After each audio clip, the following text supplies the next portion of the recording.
Welcome to ஷெபி typewriting and shorthand class. இன்னைக்கு நம்ம என்ன பார்க்க போறோம்னா சாப்டர் 3 பார்க்க போறோம். சாப்டர் 3ல இன்டர்வீனிங் வவ்வல்ஸ் அண்ட் பொசிஷன் பத்தி பார்க்க போறோம். என்னன்னா வவ்வல்ஸ் எந்தெந்த பொசிஷன்ல வைக்கணுங்கிறது தான். இன்டர்வீனிங் வவ்வல்ஸ் பத்தி ஃபர்ஸ்ட் பார்ப்போம். First and second place vowel signs when occurring between two strokes are written after the first stroke.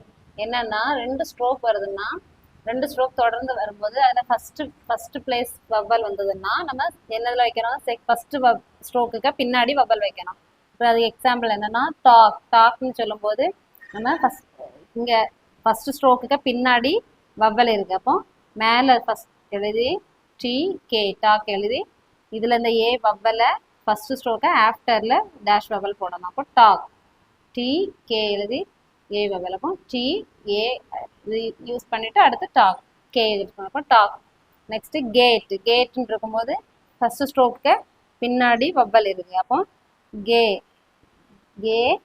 D first ஸ்ட்ரோக்கு ஆஃப்டரில் ஏ வவ்வல், செகண்ட் பிளேஸில் ஏ வவ்வல் வைக்கணும். அப்போ gate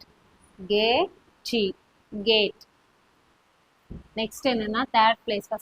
first and second place பார்த்தோம். இப்போ third place vowel எப்படி இருக்குன்னு பார்ப்போம். Third place vowel signs are written before the second stroke at the எண்டில் வவ்வல் வைக்கணும். Because the vowel signs is more conveniently written is that place. பார்ப்போம் என்னன்னா இப்போ தேர்ட் பிளேஸில் உள்ள வவ்வல் எப்படி வைக்கணும்னா எப்படி வைக்கணும் பார்ப்போம். டீம் இருக்கா. இப்போ என்ன எம் ரெண்டு இருக்குது. அப்போ எம் த்ரூ தி லைனில் எழுதி இந்த வவ்வலை தேர்ட் பிளேஸில் இங்கே மேலே வைக்கணும், அதான் எண்டில் வைக்கணும். அப்போ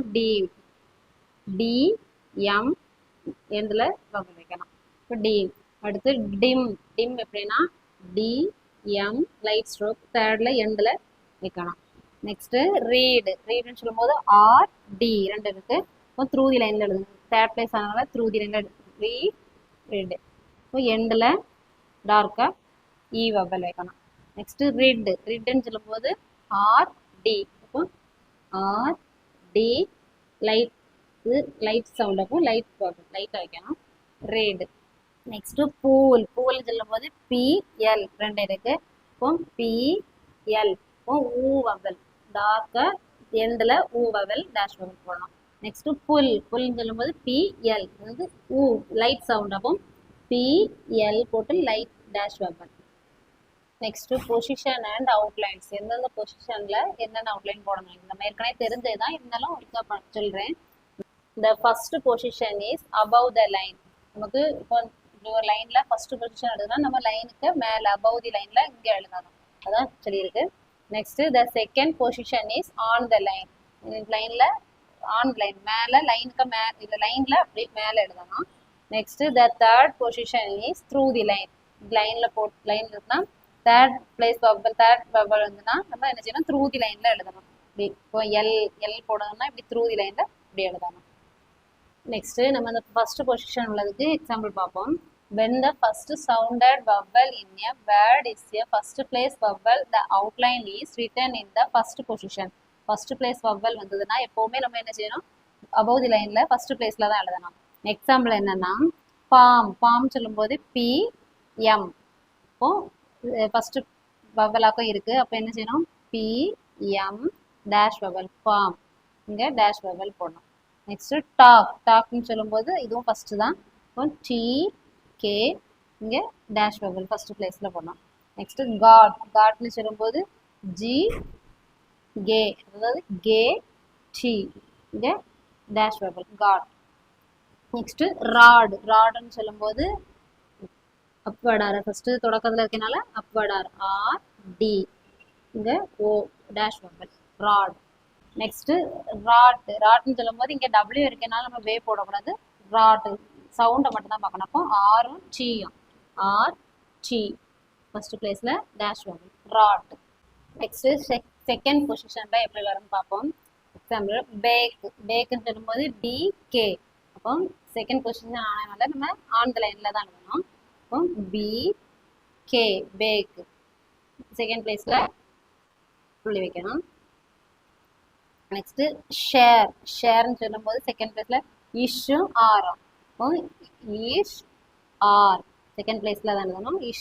ஷேர் அப்போ செகண்ட் பிளேஸில் இதில் புள்ளி வைக்கணும். நெக்ஸ்ட்டு லோடு லோடுன்னு சொல்லும்போது LD இப்போ செகண்ட் பிளேஸில் எழுதும்போது எப்படி எழுதணும் LD லோடு செகண்ட் பிளேஸில் டேஷ் வெப்பல். நெக்ஸ்ட்டு ரோடுன்னு சொல்லும்போது RD அப்வர்ட் ஆர் ஸ்டார்டிங்கில் இருக்கனால அப்வர்ட் ஆர் போடணும். இப்போ RD ரோடு செகண்ட் பிளேஸில் டேஷ் வெப்பல். நெக்ஸ்ட்டு கோடுன்னு சொல்லும்போது KD இப்போ KD செகண்ட் பிளேஸில் டேஷ் வெப்பல். இதெல்லாம் second position. Next third position என்னன்னு பார்க்கலாம். தேர்ட் பொசிஷன்ல டீம் சொல்லும்போது DM இப்போ த்ரூ தி லைன்ல தேர்ட் பொசிஷன் சொன்னாலே த்ரூ தி லைன்ல எழுதணும். அப்போ DM செகண்ட் பிளேஸுக்கு முன்ன தேர்ட் லைன்ல வைக்கணும்னு சொல்லியிருக்கேன். இந்த தேர்ட்ல E வர்பல். நெக்ஸ்ட் டிம் சொல்லும்போது DM த்ரூ தி லைன்ல DM இப்போ லைட்டா இது லைட்டாக இருக்கனால லைட் ஸ்ட்ரோக் வச்சா போதும். லைட் பார்க்க வைக்கணும். டிம். அடுத்து லீடுன்னு போது LD இங்கே டிக்கு முன்னால் டார்க்காக அவள் வைக்கணும். அடுத்து லிட்டுன்னு சொல்லும்போது எல்லாம் டியும் த்ரூ தி லைனில் LD லைட் வவ்வல் லைட்டாக. நெக்ஸ்ட்டு கீடுன்னு சொல்லும்போது KD இப்போ மேலே கே போட்டு இந்த லைனில் இருக்கனால இப்படி எழுதணும். KD கீடுங்க த்ரூ தேர்ட் பிளேஸில் வைக்கணும். நெக்ஸ்ட்டு கில்ன்னு சொல்லும்போது KL கே இங்கே இந்த லைனில் எழுதிட்டு மேலே L எழுதணும். அப்போ கில் இதை டார்க்காக வைக்கணும். இதை கில்னால லைட் வைக்கணும். நெக்ஸ்ட்டு மாக்கிங் இதெல்லாம் ஹரிசாண்டல் ஸ்ட்ரோக்கு அதனால் எப்படி வரும் பார்ப்போம். மாக்கிங் சொல்லும்போது இதில் ஓ இருக்குது ஆனால் நம்ம உச்சரிக்கும் போது வரும். அப்போ ஆன் த அபவ் தி லைனில் எழுதணும். MK இங் dash vowel mocking. Next making போது MK இங். இப்போ இது வந்து செகண்ட் பிளேஸில் இருக்குது. ஏங்க செகண்ட் பிளேஸ். அப்போ ஆன் த லைனில் எழுதணும். MK இங் மேக்கிங். நெக்ஸ்ட்டு மீக்குன்னு போது E vowel third place vowel. இப்போ MK இதில் தேர்ட் பிளேஸில் புள்ளி வைக்கணும். மீக்கு. நெக்ஸ்ட் குக்குன்னு சொல்லும்போது ஊ வவ்வல். இப்போ KK த்ரூ தி லைனில் டேஷ் வவ்வல் போடணும். குக்கு.